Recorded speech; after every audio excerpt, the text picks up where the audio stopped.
उत्कर्ष यथावत संभव हैगा, यत्र मंत्र में मांगा है भगवान हमें सद बुद्धि दो। हम तेरे उपासक मांगे रहे भगवान हमें सद बुद्धि दो। हम तेरे उपासक मांगे रहे भगवान हमें सद बुद्धि। को असी कतमो असी कस्या असी को नामासी का विवेचन दो।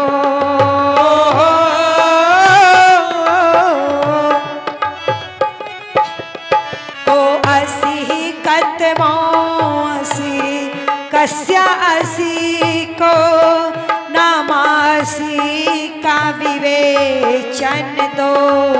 अध्यात्म विषय का चिंतन करे हे देव हमें सद्बुद्धि दो।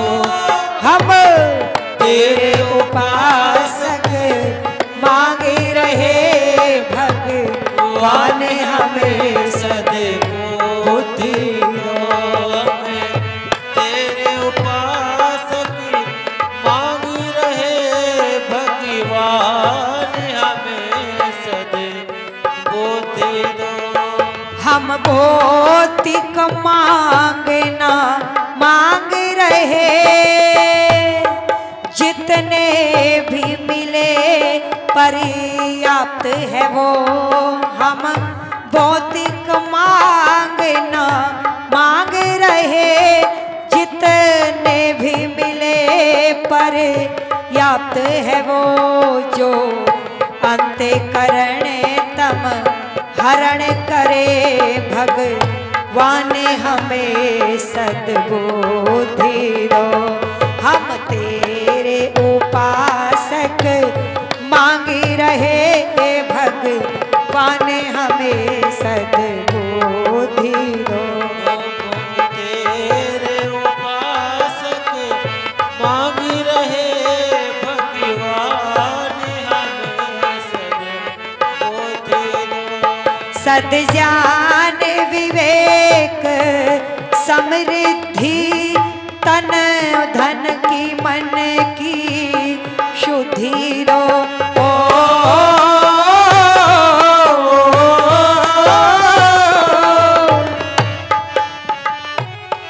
सद्ज्ञान विवेक समृद्धि दो, तन धन और मन की शुद्धि दो। सब रिद्धि वृद्धि सिद्धि दो, भगवान हमें सद्बुद्धि दो। हम तेरे उपासक मांगे रहे भगवान हमें सद्बुद्धि दो।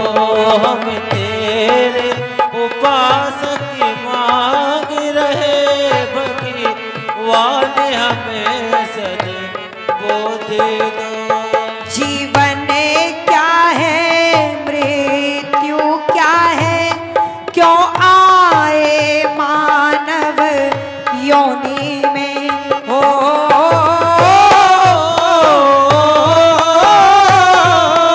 जीवन क्या है मृत्यु क्या है, क्यों आए मानव योनि में। इन गूढ़ रहस्यों को समझ सके हे देव हमें सद्बुद्धि दो। इन गूढ़ रहस्य को जान सके हे देव हमें सद्बुद्धि दो।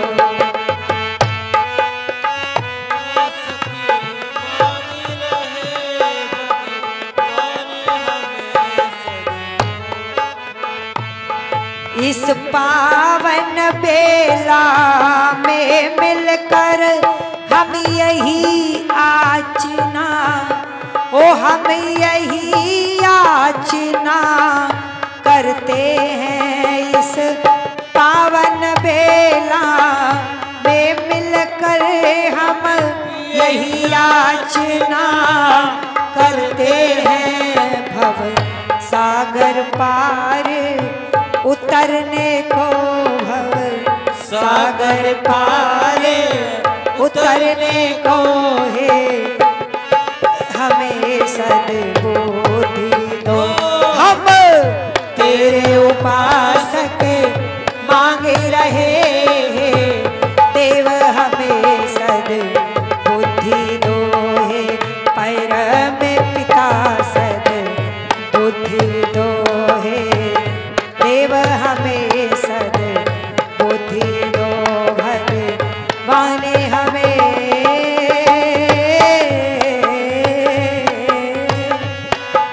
सद्बुद्धि दो।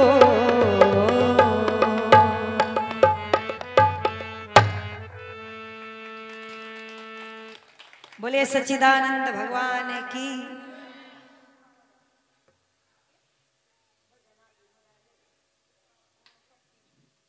बहुत ही आदर और सम्मान के योग्य जिनके ब्रह्मत्व में बड़ा सुंदर यज्ञ का अनुष्ठान किया गया, आर्य जगत के प्रसिद्ध विद्वान भ्राता श्री अनुशास्त्री जी।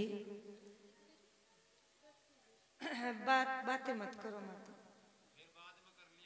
हाँ बाद में मंगा लेना। बहुत ही आदर और सम्मान के योग्य बड़े स्वाध्यायशील वैदिक सिद्धांतों के प्रचार प्रसार हेतु समर्पित हमारे बाबूजी श्रद्धेय श्री सुभाष जी, आर्य समाज के मंत्री भाई ऋत्विक जी और कोषाध्यक्ष श्री सोनू जी,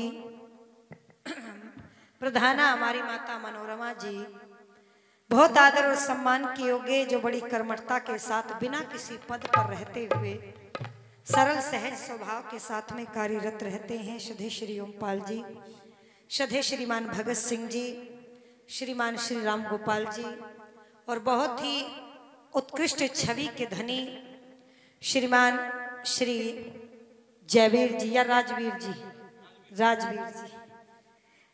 जी और यमुनानगर दामला से हमारे बीच में वानप्रस्थी श्रीमान जगपाल आर्य जी और उपस्थित समस्त वंदनीय मातृशक्ति आज के हमारे यजमान भाई अमित जी, भाई सोनू जी, सोमपाल जी और भाई सुधीर जी, समस्त यजमानों का सम्मान करते हुए वंदनीय मातृशक्ति। थोड़ा सा समय केवल 25 मिनट रह गई है, 10:30 बजे तक बोलना है, तो उसमें बड़ी तन्मयता के साथ बैठ करके आप सुनेंगे। और लगभग कई वर्षों से आ रही हूं तो आपने बहुत सारे भजन मेरे द्वारा सुन लिए हैं। माताओं को, माता जी को कुछ वो भजन जो पिछले साल मैंने सुनाया सुनना है, परंतु एक साल में बहुत सारा विषय बदल जाता है, स्वाध्याय बढ़ता चलता रहता है तो भजन भी बदलते हैं, विषय भी कुछ और तरीके से फिर रखने होते हैं। और यदि लगातार 9 वर्षों से वही भजन सुनाती रहूंगी तो फिर आप कहेंगे वही भजन सुनाती है हर साल। लेकिन मुझे पता नहीं कौन सा सुनना चाहती है माता जी, उनको याद नहीं है और वो कह रही जो पिछले वर्ष सुनाया वो सुना दो। अब आर्य समाज सालवन में 9 सभा होती है, 9, एक दिन में 3 और 3 दिन में 9। अब पता नहीं 9 दिन में कितने भजन सुनाए होंगे तो याद नहीं, 9 सभाओं में। अगर आपको याद आ जाए तो बता दीजिए, मैं अवश्य सुना दूंगी, मुझे ध्यान नहीं है। मैं सभी का बहुत बहुत धन्यवाद और सम्मान करते हुए आगे बढ़ूं। परमपिता परमात्मा से प्रार्थना की अभी यज्ञ के माध्यम से, बस मैं आज आपके सामने एक छोटी सी चर्चा करना चाहती हूँ। क्यों मांगी गई है सद्बुद्धि? बुद्धि तो सबके पास है। अच्छा, जो आतंकवादी परमाणु बम या बम बना करके ये चौराहों पर सड़कों पर लगा देते हैं, क्या ये बिना बुद्धि के काम होता है? कितनी बुद्धि है कि बड़ी बड़ी एजेंसियां भी बोलो उनको पकड़ नहीं पाती। पर ईश्वर से प्रार्थना की गई है कि प्रभु ऐसी बुद्धि नहीं चाहिए, बुद्धि तो चाहिए पर ऐसी नहीं चाहिए। तो फिर कैसी चाहिए? बोले मेधा, प्रज्ञा, रितंभरा और सद्बुद्धि चाहिए। इससे क्या होगा? क्यों बहनों? इससे क्या होगा? इससे जब भी हम कुछ विचार करेंगे, चिंतन करेंगे, तो याद रखना वह विचार हमारा परोपकार की भावना से ओतप्रोत रहेगा। और जब हमारे पास विचार शुभ होंगे, श्रेष्ठ होंगे, तो हमारे कार्य भी श्रेष्ठ होंगे। और जब हमारे कर्म श्रेष्ठ होंगे तो हमें भी और बोलो संसार को भी सुख मिलेगा। अभी इसी मार्च के लास्ट मंथ, इसमें हफ्ते में, सप्ताह में एक त्योहार आएगा। ध्यान से सुनो। किस त्योहार की तैयारियां कर रही हो बहनों? होली की। सभी कर रही है ना? वो बना बना करके गोबर के खिलौने से भी रख रही होगी छतों के ऊपर कि सूख जाएंगे फिर लेकर के चलेंगे। अच्छी बात है, मैं मना नहीं कर रही, परंतु याद रखना इसलिए परमात्मा से हमने सद्बुद्धि मांगी। भारत के अंदर त्योहारों की कोई कमी नहीं है और त्योहार, हमारे त्योहार बड़े ही वैज्ञानिकता से भरे पड़े हैं यदि आपने उनके वास्तविक स्वरूप को जान लिया। वैदिक पद्धति से आपने त्योहारों को मनाया तो याद रखना ये हमारे लिए हितकारी होता है। और यदि वैदिक पद्धति को छोड़ करके हमने त्योहारों के उत्सव के स्वरूप को बिगाड़ करके विकृत करके मनाया तो बोल दो हर साल गांव में से कोई ना एक बंदा तो जेल की हवा खाई लेता है। त्योहार आते हैं खुशी मनाने के लिए, हर्षोल्लास मनाने के लिए। शराब पी, भांग पी, डीजे बजा, और जहां डीजे बजा वहां झगड़ा ना हो, बोलो ऐसा हो। क्योंकि डीजे की फुल फॉर्म ही है डायरेक्ट झगड़ा। किसी के साथ झगड़ा ना हो तो डीजे बजवा लेना, हो जाएगा। और निवेदन कर दूं, भांग पी रखी थी, शराब पी रखी थी, एक ने कहा मेरी पसंद का गाना चला, दूसरे ने कहा मेरी का चला। अब बेचारा डीजे वाला चलाए तो दूसरे ने ईंट उठा करके उस सामने वाले के सर में मार दी। कहां तो खुशियों का त्योहार था, पुलिस आई और जेल की हवा खा रही। मैं ये सच्ची घटना बता रही हूँ गंगो की। होली के त्योहार पर ऐसा ही हुआ। जहां मैं रहती हूँ वजीरपुर में, वही की घटना है। और ईंटों से नहीं बल्कि वो जो द्रांतियां होती है ना, गन्ना गेहूं काटने वाली, उससे सर काट दिए बीच में से। आज तक भी मुकदमे चल रहे हैं। क्या इसीलिए ये त्योहार आते हैं? फिर जो सभ्य लोग होते हैं, देखिए कितनी बड़ी हानि हुई हमें इन बातों से। जो सभ्य लोग होते हैं वो मौन धारण करके बैठ जाते हैं और वो इन सब विकृतियों से बचने के लिए घरों में दरवाजे बंद करके बैठ जाते हैं। और आपके बच्चे फिर वैदिक पद्धति के अनुसार तो छोड़ो, बोलो अपने आर्य पद्धति या कह दूं आपकी भाषा में अपने ही त्योहारों से घृणा करना बोल दो प्रारंभ कर देते हैं। कितने लोग हैं जो कहते हैं होली आ रही है तो खुशियों का त्योहार है। लोग कहते हैं बेकार है, मुझे तो पसंद ही नहीं है। कहते हैं ना ऐसा या नहीं कहते? क्यों पसंद नहीं है भाई? आखिर खराबी क्या है? ये जो खराबी आपको दिख रही है ये हमारे त्योहारों की नहीं, ये आपकी खराबी है। कीचड़ से होली मनाना, शराब पी करके होली मनाना, भांग पी करके होली मनाना, डीजे पर गंदे अश्लील गीत चला करके होली मनाना, गुलाल रंग और पता नहीं काला तेल, मिट्टी का तेल, पता नहीं क्या क्या डाल दे। लोगों का बस चले तो पेट्रोल डाल दे, वो तो 100 रुपए लीटर है, इसलिए थोड़ा सा बच जाते हैं, बड़ा महंगा है। अच्छा ईमानदारी करो, ईमानदारी से विचार करो। इस प्रकार से त्योहारों को मना करके हमें लाभ मिलेगा या हानि मिलेगी? हानि। अपने बच्चों को बताओ, फिर बच्चे क्या कहते हैं? होली बेकार, दीपावली बेकार, रक्षाबंधन बेकार, शिवरात्रि बेकार, बस त्योहार तो एक ही अच्छा है और उसका नाम है क्रिसमस डे। कितना शांति से मनाया जाता है। ऐसा क्यों? अच्छा क्यों मनाते हैं होली? भारत कृषि प्रधान देश है, आप सभी जानते हैं, और यहाँ 6 महीने में किसान को फसल मिलती है। दीपावली पर धान की फसल मिलती है और बोलो होली पर गेहूं, जौ और चने की फसल प्राप्त होती है। और इस समय होली के दिन अधपकी, ये अंतिम मास है हमारा, याद रखना, हमारा ये अंतिम मास चल रहा है। ईसाइयों के अनुसार ये तीसरा महीना है और बोलो हमारा आर्य कैलेंडर के अनुसार ये अंतिम महीना है, ये फाल्गुन। इस फाल्गुन के अंतिम पूर्णिमा के दिन इस होली के त्योहार को मनाया जाता है। बोल दो उसके अगले दिन हमारा चैत्र मास और हमारा वैदिक संवत्सर नव वर्ष प्रारंभ होता है, इसलिए भी मनाया जाता है। और दूसरा, अध पके अनाज को अग्नि में जला करके, जिसको होला कहते हैं, होला, और उसको प्रसाद के रूप में बांट करके खाया जाता था। क्यों? ये जो बुढ़िया माताएं बैठी इन्होंने बहुत खाया। क्यों माता? खाते थे या नहीं? ऐसे ही ले आते थे, चूल्हे पर पका करके खा लेते थे। आज के बच्चे नहीं जानते कैसा स्वाद होता है, नहीं पता। ऐसा स्वाद होता है कि आप उसको शब्दों में बयान ही नहीं कर सकते। लेकिन खाते क्यों हैं? बच्चे आपसे पूछे, हम तो नहीं खाते। तो सुनो, मौसम बदल रहा है, ऋतुएं बदल रही हैं। इस समय शरीर में वात बढ़ता है, कफ बढ़ता है और चर्बी बढ़ती है। बहुत नींद आती है ना, खाते हैं और सो जाते हैं, खाते हैं सो जाते हैं, तो चर्बी बढ़ेगी। तो इस होला को खाने से वात और कफ और बोलो चर्बी को मारने के ये काम आता है। हमारा कफ प्रभावी नहीं होगा, हमारा वात प्रभावी नहीं होगा और बोलो हमारे शरीर में अनर्थ चर्बी नहीं बढ़ेगी। इसलिए मनाए जाते थे ये त्योहार।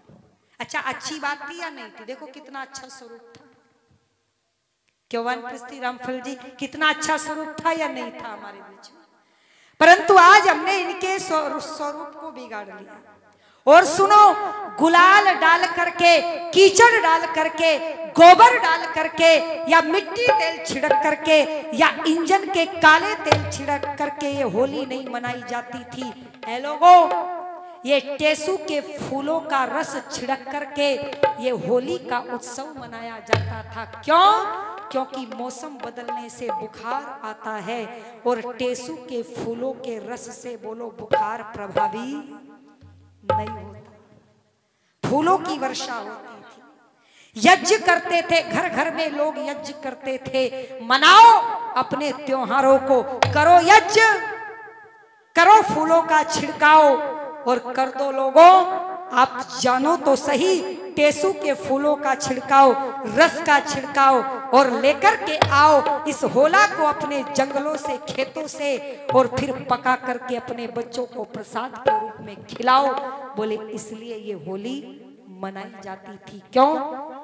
नव कहते हैं नई, शस्य कहते हैं फसल और इष्ट कहते हैं यज्ञ को।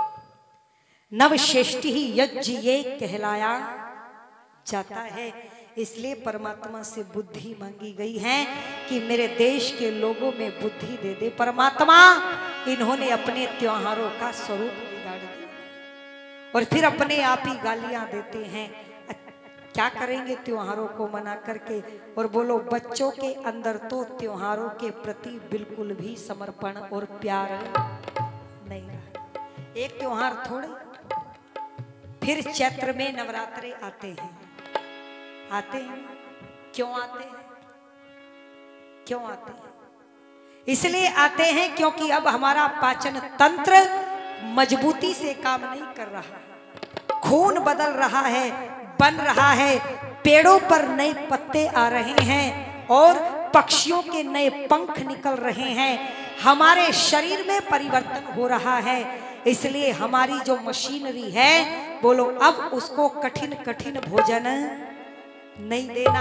आपको 9 दिन तक अनाज बंद करना है, फलों पर रहना है, केवल फलों पर रहना है। फिर से कह दूं, केवल फलों पर रहना है 9 दिन तक। पूरे साल आपको फिर कोई बीमारी छूने वाली नहीं। पर ईमानदारी से बताओ, ये 9 दिन तक फलों पर रहते हैं, इतना ये पूरे साल नहीं खाते जितना 9 दिन में खाते हैं।